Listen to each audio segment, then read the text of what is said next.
Eu vou falar sobre 7 coisas. Vamos tentar aqui fazer essas 7 coisas caber nesses 15 minutos. E mais um tema extra. Então, como estamos quase chegando na Copa do Mundo, ao invés da gente lembrar o nosso 7-1, a gente vai fazer um 7 mais 1 e vamos falar um pouco sobre esse tema que é tão importante. Então, primeiro, quem sou eu para falar sobre burnout? Eu tive 2 episódios da síndrome de burnout quando eu era executiva de uma empresa de CRM Marketing em Porto Alegre. Eu sou natural de Porto Alegre e hoje eu moro na Holanda. E eu tive um episódio entre 2014 e 2016 e o segundo episódio entre 2017 e 2020. E o burnout, ele acabou com uma parte da minha carreira, ele me desestabilizou emocionalmente, fisicamente e financeiramente. E ele causou muitas mudanças na minha vida, e eu tenho me dedicado a estudar esse assunto por entender que não é só um problema meu, e durante muitos anos eu achava que o burnout era uma fraqueza minha, que eu aqui não era feita para o mercado de trabalho, para o mercado da comunicação, para o mercado da tecnologia, e aos poucos eu fui entendendo que o burnout não é um problema individual.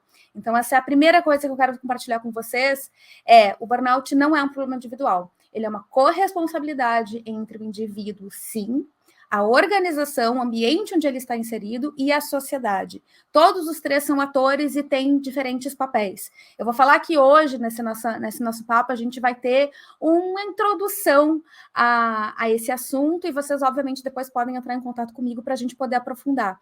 Mas hoje eu falo sobre o assunto, eu tenho curso sobre o assunto, eu tenho esse livro aqui que está atrás, que é Um Passo por Dia, eu escrevi uma música até, e eu tenho acreditado muito no poder da conscientização de todas as formas possíveis para que a gente possa levar uma cultura de trabalho que seja diferente da cultura hegemônica que a gente tem hoje. Muito do nosso adoecimento hoje vem porque a gente tem uma cultura hegemônica do trabalho que glorifica o vício no trabalho, glorifica o excesso de trabalho, glorifica o retrabalho, glorifica uma entrega excessiva que não é sustentável para as pessoas, para as organizações ou para o planeta. E eu acho que a gente já tem começado a perceber isso e vai ter ainda um longo caminho para a gente conseguir aprender e lidar da melhor forma possível. Eu acredito que é através da fala e através dos diálogos é que a gente consegue construir uma realidade que seja melhor e que não nos esgote tanto. Por que falar de burnout? Então, eu vou trazer alguns números aqui, eu tenho uma colinha aqui para trazer para vocês, porque às vezes a gente se sensibiliza mais com números, então se tu é do tipo que se sensibiliza mais com números, também existem vários indicadores globais e nacionais também, então um estudo da Ierbo, que é uma empresa de tecnologia que mensura bem-estar no trabalho, diz que 2 em cada 5 trabalhadores estão em alto risco de burnout, dados de 2022, 45% dos colaboradores consideram deixar o seu emprego devido ao estresse que ele gera, isso é uma pesquisa da Capta, e também da Capta um indicador de que 49% acham que o seu líder imediato não saberia o que fazer em caso de um problema de saúde mental. E fora do Brasil, e agora também, ultimamente, nos últimos meses, a gente tem visto os fenômenos da grande renúncia e do quiet quitting. Esses fenômenos, eles são uma resposta à forma como a gente tem trabalhado, à forma como a gente tem se relacionado com o trabalho, e o quiet quitting acaba sendo uma defesa nossa para que a gente não chegue no esgotamento, para que a gente não chegue no burnout, por fazer apenas o que é esperado de nós, para a gente ter uma ideia de quanto que a gente acaba se entregando além do que é necessário. E o burnout ele acaba sendo uma das causas mais frequentemente atribuídas tanto à grande renúncia, que é essa saída em demanda de pessoas do mercado de trabalho, saída de empregos por não acreditarem que fazem bem para si, e também do quiet quitting. Lembrando, é claro, que são recortes super privilegiados e que a gente ainda tem uma grande população que tem um trabalho extremamente precarizado, e quando a gente fala sobre burnout, a gente está falando sobre saúde mental e saúde física. Então, o que é o burnout? Ele é uma síndrome, ou seja, ele é um conjunto de sintomas que coincidem, eles aparecem mais ou menos em sequência ou junto. Eu gosto de chamar de coincidências porque você vai no otorrino, você vai no gastro, você vai em vários médicos de especialidades diferentes durante um período de tempo. Quase todos vão falar que tem alguma coisa a ver com estresse, mas dificilmente a gente encontra profissionais que consigam entender o que é esse estressor em comum, que muitas vezes acaba sendo o trabalho, e que está fazendo com que tu tenha prejuízo na tua saúde mental e física. O burnout tem 3 eixos de sintomas, que é exaustão emocional e física, e exaustão é diferente de cansaço, então não é só um fim de semana, não é só férias, é quando a gente descansa e não se sente descansado, ou quando a gente nem consegue descansar por muito tempo, a ineficácia e a perda de produtividade. Então, ter muita dificuldade para fazer algo que para ti era simples há um tempo atrás, porque o estresse crônico acaba prejudicando a nossa cognição.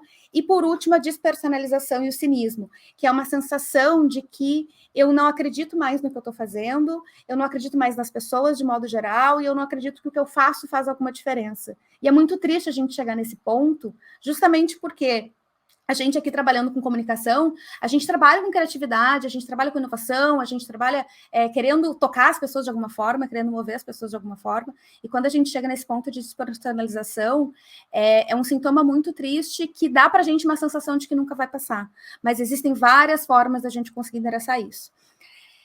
Quero falar também sobre as burnout shops e como é que elas viraram o normal do mundo corporativo. Não sei se alguém aqui já ouviu falar sobre as burnout shops. Esse é um conceito que surgiu lá no Vale do Silício, lá nos anos 90, e que foi uma forma de as empresas começarem a ter uma aceleração no seu começo. Então, imagina um carro que dá aquela acelerada, assim, vai de 0 a 100 em 5 segundos, para depois pegar tração, conseguir investimentos, e aí depois a empresa ia chegar no nível de equilíbrio financeiro e sustentabilidade. O que acontece? Essas empresas elas começaram a receber esses recursos, a receber esses aportes, esses investimentos, só que ao invés delas reduzirem o ritmo, elas mantiveram o mesmo ritmo. E elas são chamadas de burnout shops justamente por isso, porque elas tinham uma característica de serem tiro curto, de serem, a gente vai trabalhar por 2 anos, aí a gente vai conseguir esse aporte financeiro e aí vai viver na praia, vai vender miçanga, vai, sei lá, viajar pelo mundo. Só que o que começou a acontecer foi que passavam os 2 anos e as pessoas continuavam trabalhando. E quando a gente viu, esse ritmo de trabalho que era para ser e que já era difícil de manter por 2 anos, começou a se tornar o normal.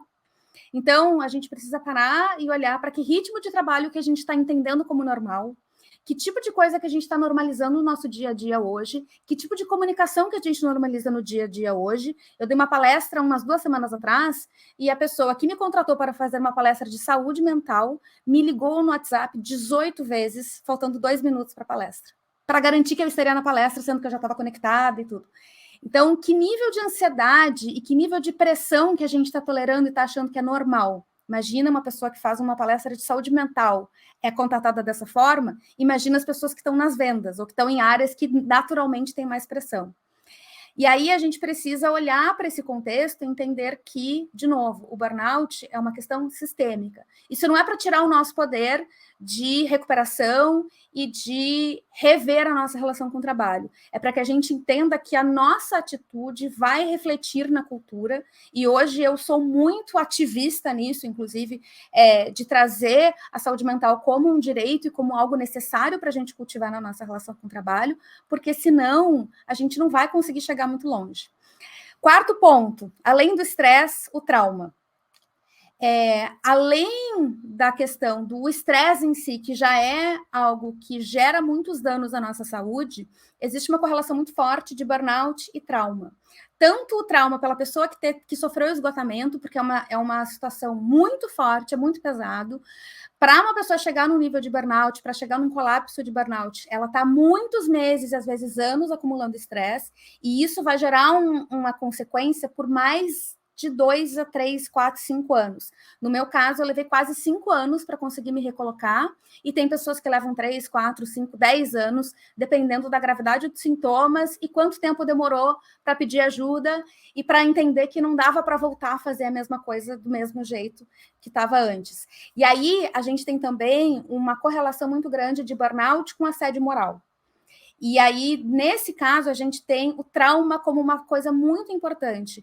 É muito comum a gente ver pessoas que têm burnout terem experiências traumáticas, terem sintomas de estresse pós-traumático, e isso precisa ser cuidado por lideranças e por nós mesmos como trabalhadores, porque a gente precisa adaptar a nossa realidade do trabalho, porque se a gente fica retomando e retornando para lugares onde a gente tem gatilhos, por exemplo, que é uma palavra que ficou super, super utilizada, mas que para muitas pessoas isso é algo que faz parte do seu dia a dia e traz muito sofrimento, a gente precisa criar um ambiente que seja seguro para essas pessoas.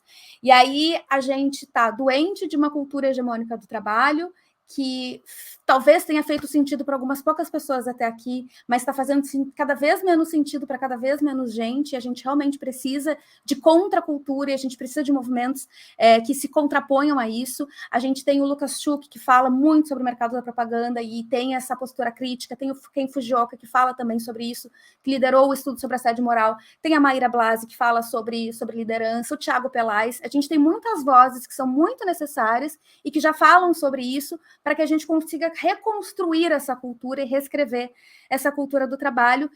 Por fim, antes de eu deixar para vocês os 4 passos do que fazer, caso você tenha me ouvido falar aqui por esses minutos e pensado, mas eu acho que eu estou passando por algo assim, o que eu faço? Eu já vou te deixar 4 passos.